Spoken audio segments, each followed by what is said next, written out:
আসসালামু আলাইকুম, সবাইকে শুভেচ্ছা জানাচ্ছি। মাসুম মাহবুব দেখছেন ওপেন দ্য ইউটিউব চ্যানেল এবং মাসুম মাহবুব ফেসবুক পেজ।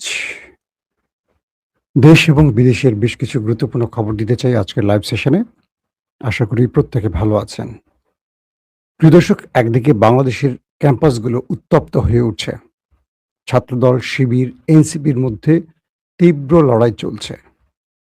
রোকেয়া বিশ্ববিদ্যালয়, জগন্নাথ বিশ্ববিদ্যালয় সহ উত্তেজনা ক্রমান্বয়ে বাড়ছে। ছাত্র প্রতিনিধিদের গায়েও হাত তোলা হচ্ছে। আহত হয়ে হাসপাতালে যাওয়ার ঘটনাও ঘটছে। পাশাপাশি আন্তর্জাতিক বিশ্বের খবর, ইরান আবারও আমেরিকার উপর সারপ্রাইজ অ্যাটাক চালিয়েছে এবং মার্কিন প্রেসিডেন্ট ডোনাল্ড ট্রাম্প এই ব্যাপারে যথেষ্ট অবাক হয়েছেন, হতবাক হয়েছেন, টেনশনে পড়েছেন। পাশাপাশি ইমরান খানকে নিয়েও আশার বাণী শুনতে পাচ্ছে। দর্শক, চলুন এই খবরগুলো দিতে চাই। প্রথমে আন্তর্জাতিক বিশ্বের কিছু খবর দিয়ে আমি বাংলাদেশ প্রসঙ্গে চলে যাব। যারা বাংলাদেশ প্রসঙ্গে ডিটেল শুনতে চান, একটু ওয়েট করতে হবে। যখন আমেরিকা ইরানে হামলা বন্ধ করে আলোচনার দরজা খুলে রেখেছিল, এমন সময় কিছু গণমাধ্যম দাবি করছে হঠাৎ করে ইরান কুয়েতে মার্কিন ঘাঁটিকে টার্গেট করে সারপ্রাইজ অ্যাটাক চালিয়েছে এবং এ হামলায় আমেরিকার মার্কিন যে সামরিক সরঞ্জাম ব্যাপক পরিমাণ ধ্বংস হয়েছে। আমেরিকা বলছে যে তারা আলোচনার দরজা খুলে রেখেছে, কিন্তু ইরান এই আলোচনায় আসছে না। আর ইরান বলছে যে তারা আলোচনার নাম করে অস্ত্র জোগাড় করছে।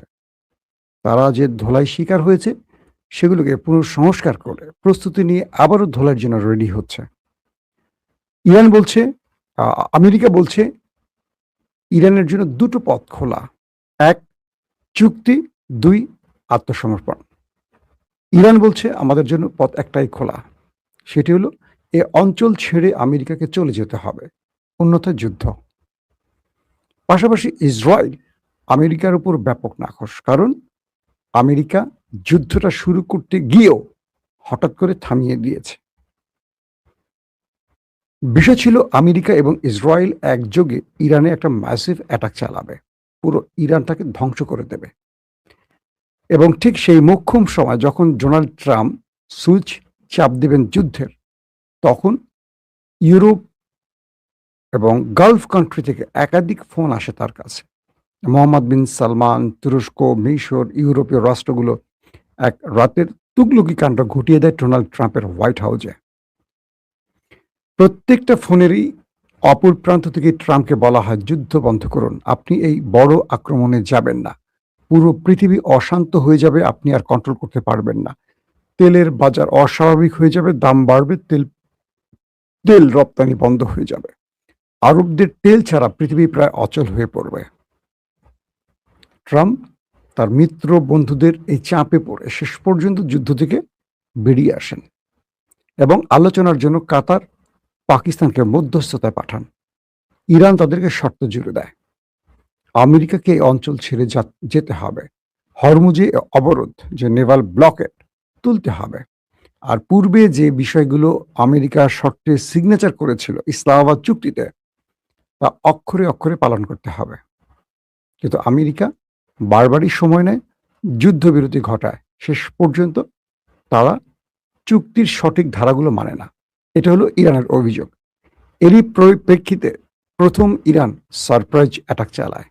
এরপর আরেক দফা আমেরিকা ইরানের মধ্যে অ্যাটাক চালিয়ে একটা বড় হামলার ঘোষণা দেওয়ার পর হঠাৎ করে যখন যুদ্ধ বন্ধ থাকে, ইরান আবারও কুয়েতে অ্যাটাক চালায়। যে কুয়েতে অ্যাটাকের পর ট্রাম্প বুঝতে পারছেন যে তিনি নন, ইরান নিজেই এখন যুদ্ধের মূল ড্রাইভিং সিটে আছে। এই পরিস্থিতিতে মোটামুটি আন্তর্জাতিক বিশ্ব এটুকু বুঝতেছে যে ইরানকে নিয়ে ট্রাম্প যে কথাগুলো বলছে মিথ্যা বলছে, কারণ ইরান যদি আমেরিকার হাতে পায়ে ধরে যুদ্ধ বন্ধের জন্য, তাহলে তারা এই অ্যাটাক নিজেরা স্বপ্রণোদিত হয়ে করবে না। এই কুয়েতে হামলার কারণে বোঝা যাচ্ছে আমেরিকার যুদ্ধটা চাইছে না, ইরান বরং যুদ্ধ চাইছে, কারণ ইরান সাফল্যের দ্বার প্রান্তে আছে, এটি ধারণা করা হচ্ছে। পাশাপাশি মার্কিন অবরোধের তীব্র নিন্দা জানালে এবার সরাসরি তেহরান, বলছে ট্রাম্প শেষ সুযোগের শেষ সুযোগে যে হুঁশিয়ারি দিলেন, এটাকে তারা তোয়াক্কা করে না। ইরানের শীর্ষ সামরিক উপদেষ্টা মহসিন রেজাই সতর্ক করেছেন যে ইরানের বন্দরগুলোতে ওয়াশিংটনের নৌ অবরোধ অব্যাহত থাকলে মার্কিন জাহাজ ও বাহিনী গুরুতর ঝুঁকি এবং হতাহতের শিকার হবে। অর্থাৎ হরমুজের রাস্তা বন্ধে যে নেভাল ব্লকেট তৈরি করেছে আমেরিকা, এটা দ্রুত তুলে না ফেললে ইরান তাদের উপর ম্যাসিভ অ্যাটাক চালাবে এবং এখানে মার্কিন যে নৌবাহিনী আছে, রণতরী আছে, যুদ্ধ জাহাজ আছে, এগুলো বড় হামলার শিকার হবে এবং প্রচুর মার্কিন সেনা প্রাণ হারাবে, এটি বলছেন মহসিন রেজাই। পাশাপাশি মার্কিন প্রেসিডেন্ট ডোনাল্ড ট্রাম্প বলেছেন ইরানের সঙ্গে আলোচনা চলছে এবং সতর্ক করে দিয়ে বলেছেন 5 মাস ধরে চলা এই সংঘাতের অবসানে একটি চুক্তি সম্পাদনের জন্য এই আলোচনায় তেহরানের শেষ সুযোগ। যদি তেহরানের সেই সুযোগ কাজে না লাগায় তাহলে তাদেরকে নিশ্চিহ্ন করে দেবে ট্রাম্প। তবে তেহরান ওয়াশিংটনের সঙ্গে আলোচনার কথা অস্বীকার করে বলেছে তারা হরমুজ প্রণালী নিয়ে ওমানের সঙ্গে কথা বলছে। ট্রাম্পের শান্তি বোর্ড বলছে, অর্থাৎ আমেরিকা প্রস্তাব দিয়েছে ইরানকে আলোচনার, ইরান সেটাকে ডিনাই করছে, বলছে তাদের সাথে আমাদের কোনো আলোচনা নেই। হরমুজ প্রণালী ইস্যুতে আমরা আলোচনা করব ওমানের সাথে, কারণ এটা আমাদের, আর অপর প্রান্তে ওমানের। আমেরিকাকে এখানে আমাদের সাথে আলোচনা করার, সে কোত্থেকে আসছে মোরল? তাকে তো আমি মানি না, তাকে ইসরায়েল মানতে পারে, তাকে সৌদি আরব মানতে পারে, বাংলাদেশ মানতে পারে, পাকিস্তান মানতে পারে, আমি তো তাকে মানবো না। সে কে? সে তো আমার বিচারক নয়। এটা আমার অঞ্চল, আমার জলসীমার সিদ্ধান্ত আমার। যেমন আমেরিকা নিজের অঞ্চলের সিদ্ধান্ত নিজে নেয়, আমরা দিই না। আমাদের অঞ্চলের সিদ্ধান্ত আমরা দেব, আমেরিকা দেব আর কি। তো এই অবস্থার মধ্যে আছে এখন দুই দেশের আলোচনা বা হট টপিকগুলো। পাশাপাশি ইমরান খানের মুক্তির বিষয় দি অবজারভার, একটা ব্রিটিশ গণমাধ্যম, তারা বলছে যে তৃতীয় পক্ষ আলোচনা করছে এবং কিছু ভালো বার্তা আসতে যাচ্ছে। কতটুকু সঠিক জানি না। ইমরান খানের 2 ছেলে কাসিম সুলাইমান তার বাবার মুক্তির জন্য এবং তার বাবার শারীরিক অবস্থার জন্য সরকারকে কঠোর হুঁশিয়ারি দিয়ে বলেছেন তার বাবার কিছু হলে এর দায় সরকারকে বহন করতে হবে। শেষ পর্যন্ত ইমরান খানের মুক্তি মিলবে কিনা এটা নিয়ে আমি চাইবো আরো ডিটেল তথ্য আপনাদের দিতে, কারণ পাকিস্তান এই মুহূর্তে খুব ক্রুশিয়াল মুভমেন্টে আছে, যেমন বাংলাদেশ আছে।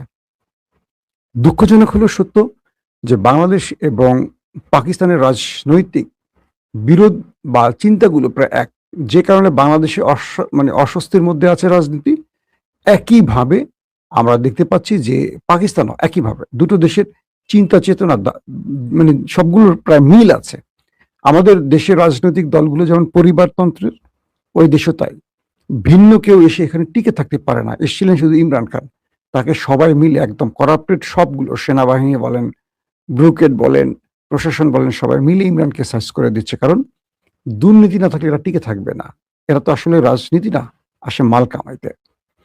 তো বাংলাদেশের অবস্থা দেখেন, যে বিদ্যুৎ বিলের ভৌতিক বিল ওঠা শুরু করছে। আমার নিজের বাসায় ডবল হয়ে গেছে, হঠাৎ এক মাসে এক বিল, পরের মাসে পুরো ডবলের বেশি বিল। কাকে জিজ্ঞেস করব? আজকে ডক্টর জাহিদ, রাষ্ট্রের একজন উপদেষ্টা প্রধানমন্ত্রীর বা বিএনপি সরকারের, একসময় টকশো করতেন।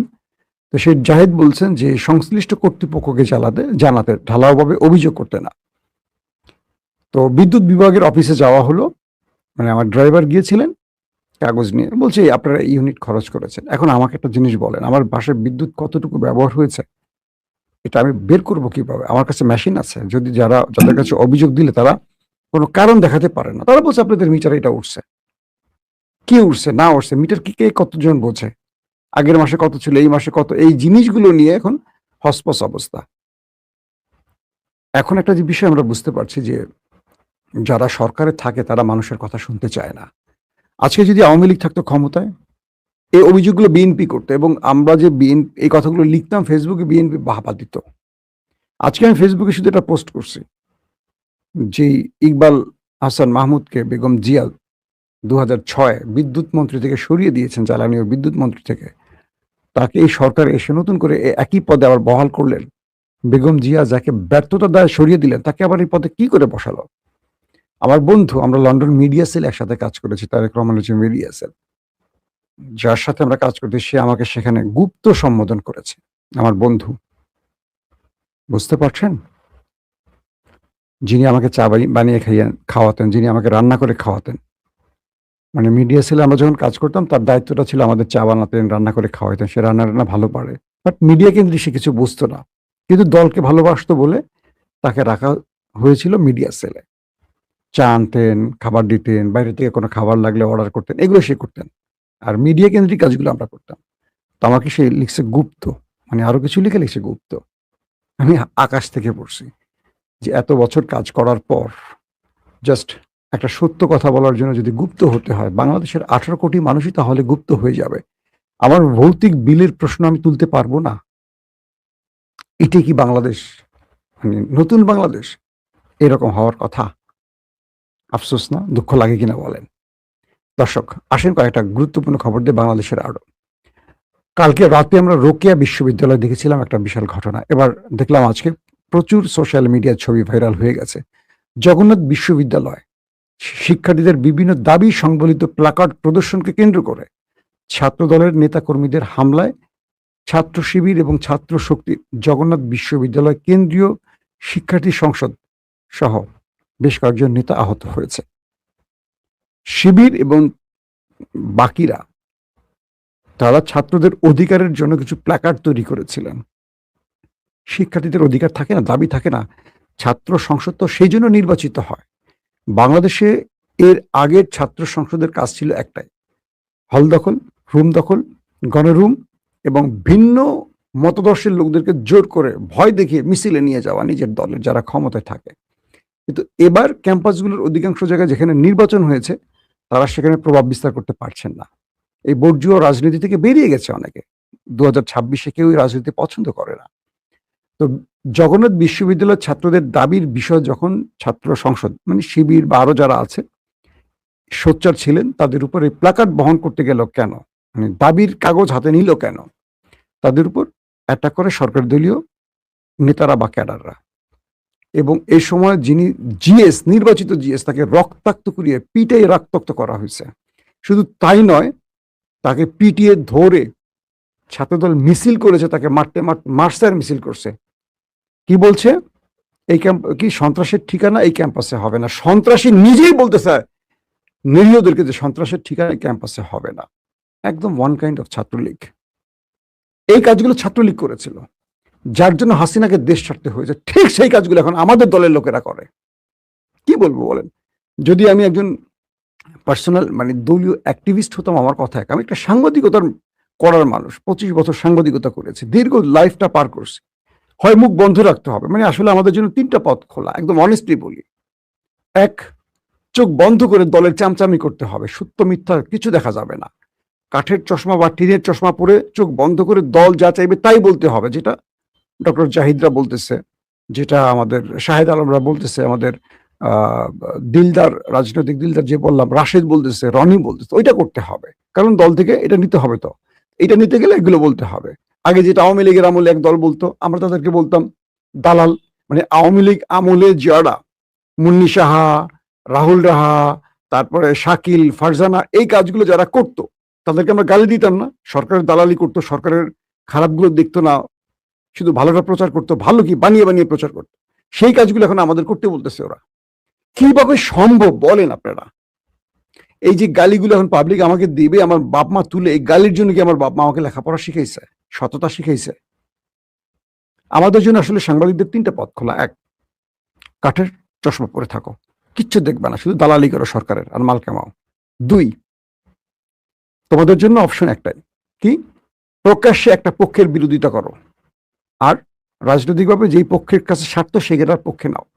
2, চোখে দা দেখো, না দেখার ভান করে চুপ থাকো, কোনো কথা বলবো না, হাও না, নাও না। 3 নম্বর পথ, যা দেখো সত্যটা বল, যাতে দেশ পাল্টায়, জনগণ পাল্টায়, দল পাল্টায়। ধরেন তারেক রহমান একবার আমাকে একটা কথা বলছিলেন, আমি বললাম তাকে যে যদি কখনো বিএনপি ক্ষমতা আসে, তখন আর যদি ছিল কেন, কারণ তখন বিএনপি ক্ষমতা আসার কোনো সম্ভাবনাই ছিল না। আওয়ামী লীগ 300 বছর থাকার সুযোগ, এরকম একটা পলিসি তৈরি হয়েছে। তাই তাকে প্রশ্ন করলাম যে ভাইয়া, যদি কখনো বিএনপি ক্ষমতায় আসে, আজকে যে আওয়ামী লীগের দালাল সাংবাদিক, আমরা কি বিএনপির দালাল হয়ে যাব নাকি আমরা সত্যটা বলবো? তিনি আমার কাঁধে হাত দিয়ে বলছেন, তোমার প্রশ্ন আমার ভালো লাগছে। আমরা চাই এমন একটা গণমাধ্যম, মুক্ত গণমাধ্যম, সত্যটা বলবে। এবং তিনি আমাকে বললেন, দেখো যে খাম্বা বিদ্যুৎ নিয়ে আমাকে এত কিছু বলা হচ্ছে, বিএনপির আমলে আমাকে অনেক তথ্য প্রচারের মানে অপপ্রচারে আটকানো হয়েছে। কোনোদিন একটা সাংবাদিক আমরা গ্রেফতার করিনি, আসলেই করেনি বিএনপি।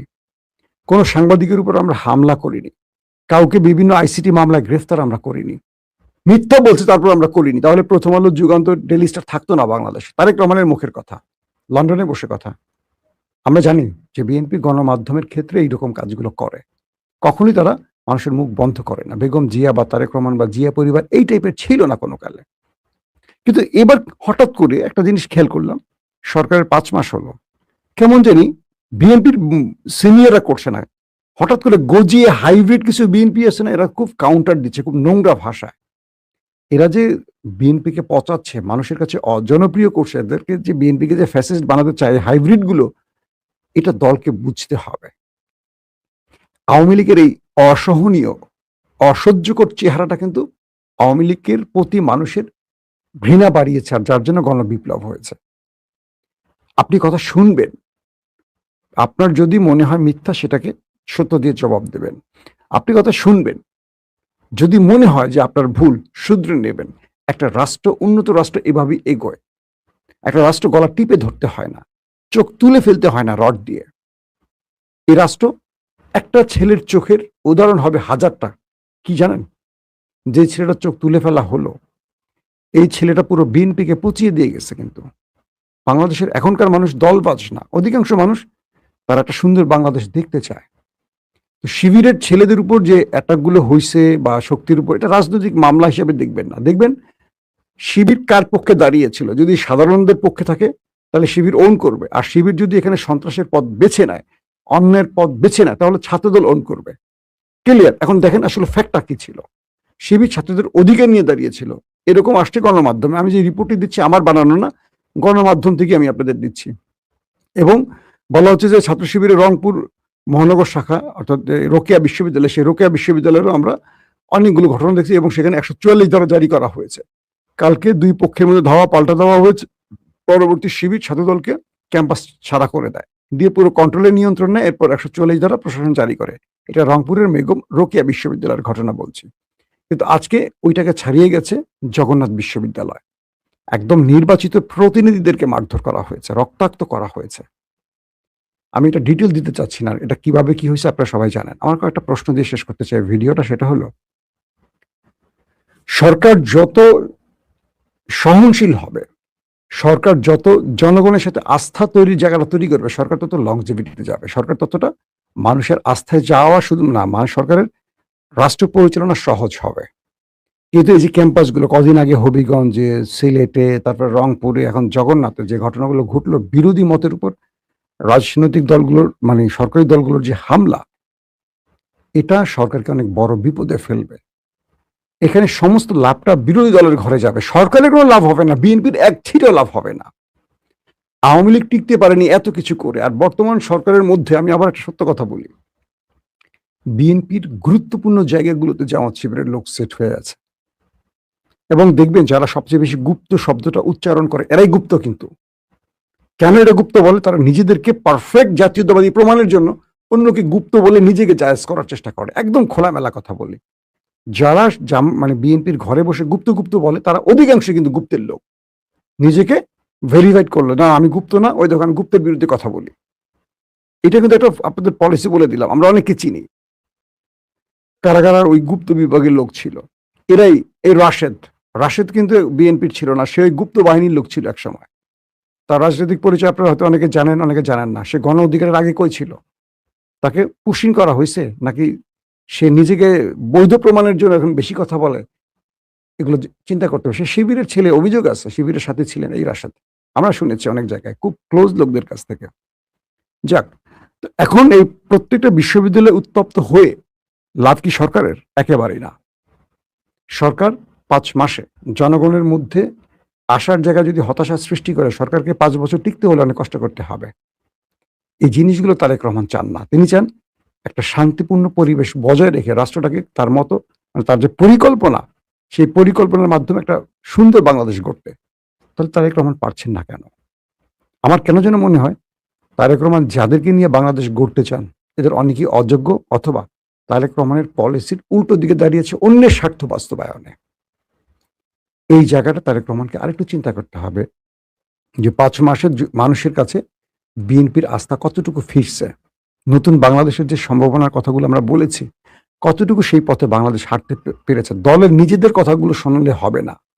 দল মিথ্যাটা বলে, সবসময় নিজের দালালিটা করবে, নিজের তথ্য গোপন রাখবে। জনগণের কান পেতে কথা শুনতে হবে।